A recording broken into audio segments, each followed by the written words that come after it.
She entered the world as Norma Jeane Mortenson on June 1st, 1926, beneath the sun-bleached skies of Los Angeles, a city already whispering promises of dreams and heartbreak. Her beginnings were not gilded but raw. A mother battling mental illness, a father absent, and a childhood spent moving through foster homes and with relatives, each transition leaving small fractures of longing and fear. Even as a child, Norma Jeane seemed to carry a quiet intensity, a yearning to be seen, touched, and held steady in a world that constantly shifted beneath her. By the early 1940s, she found herself in a munitions factory contributing to the war effort, her hands smeared with grease and gunpowder. Yet the camera saw what the world did not yet recognize. Men and women behind the lens noticed a glow that transcended the ordinary. Photographers like André de Dienne and Conover began capturing her, experimenting with platinum blonde hair, light, and posture. She posed tentatively at first, unsure how to translate the ache inside her into something beautiful, and gradually learned the language of the lens. In 1946, she signed a contract with 20th Century Fox, adopted the name Marilyn Monroe, and began the painstaking transformation of a shy, insecure girl into a figure who could command attention and make the world remember her. Beneath the shimmer and the smile, however, the core of Norma Jeane remained, a mix of longing, fear, and a deep, unspoken vulnerability. Monroe immersed herself in the craft of acting.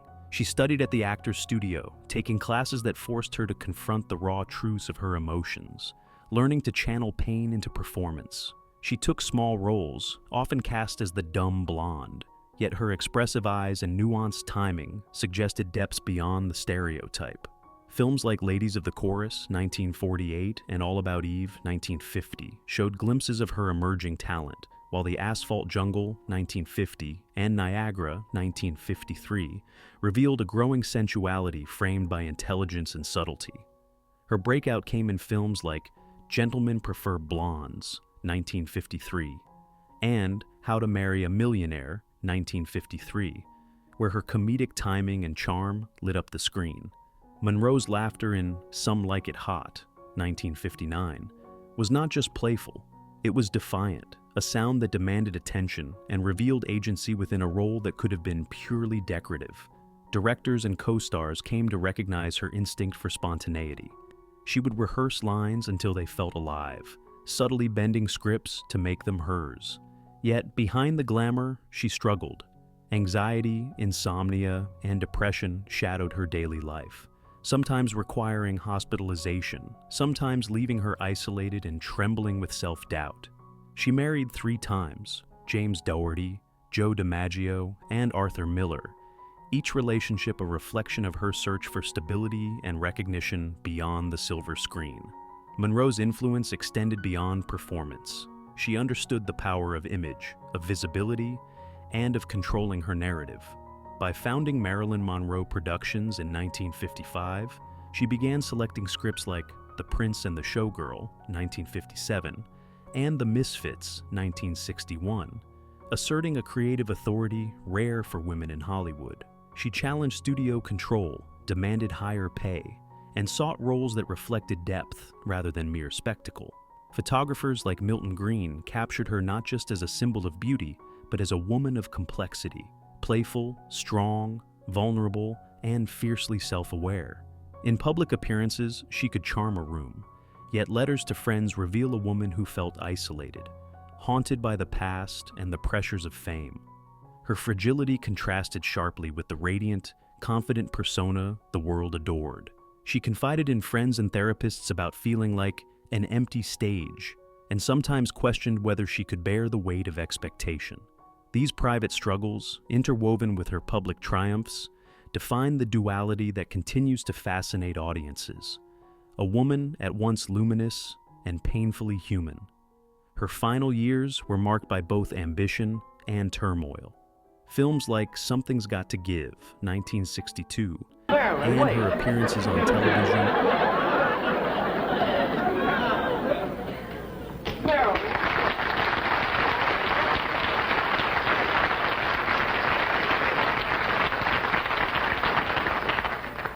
Marilyn, why did you walk away from me? Why Why did you want to leave me? Because I can't trust myself with you. And in high-profile interviews. Well, it only happens, I think, in moments. Sometimes when I'm working, and I'll be able to fulfill a scene truthfully, and then I think I'm the happiest. Well, I find it very stimulating to keep studying and working, but I'm not just generally happy. If I'm generally anything, I guess I'm generally miserable. While contending with increasing mental strain, she moved between Los Angeles and New York, surrounded by friends, co-workers, and lovers. Yet she remained intensely private, often retreating behind closed doors when the glare of fame became unbearable. August 5th, 1962. The world awoke to headlines that Hollywood's brightest star was gone. The official report said Marilyn Monroe died of probable suicide by barbiturate overdose. But from the moment investigators stepped inside her Brentwood home, doubts began to surface. The scene looked staged. Sergeant Jack Clemens, the first officer on site, said he felt it the instant he walked in. Everything was too neat, too arranged. Monroe was found face down on her bed, the phone still in her hand. There was no water glass nearby, no sign of how she could have swallowed the dozens of pills listed in her toxicology report. When the autopsy was performed, the contradictions deepened. No pill residue was found in her stomach or intestines, even though her bloodstream showed lethal levels of barbiturates.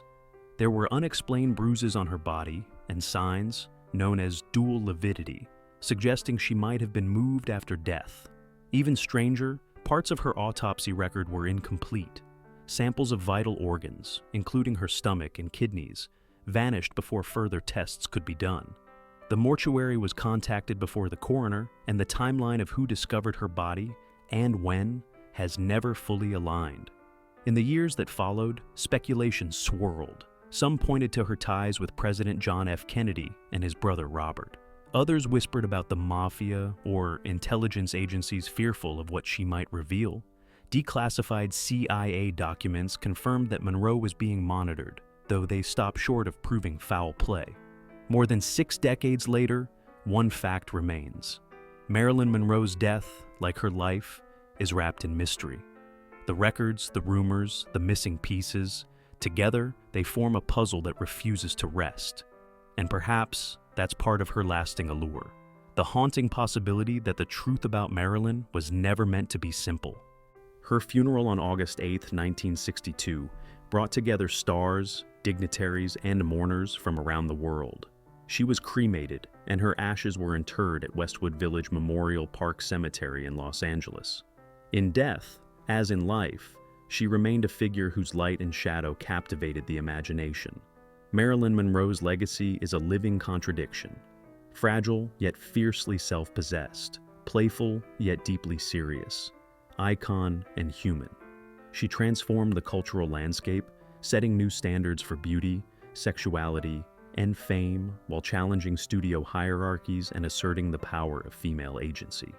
From the munitions factory to the bright lights of Hollywood, from Norma Jeane Mortenson to Marilyn Monroe, she became more than a star. She became a symbol of humanity's complexity.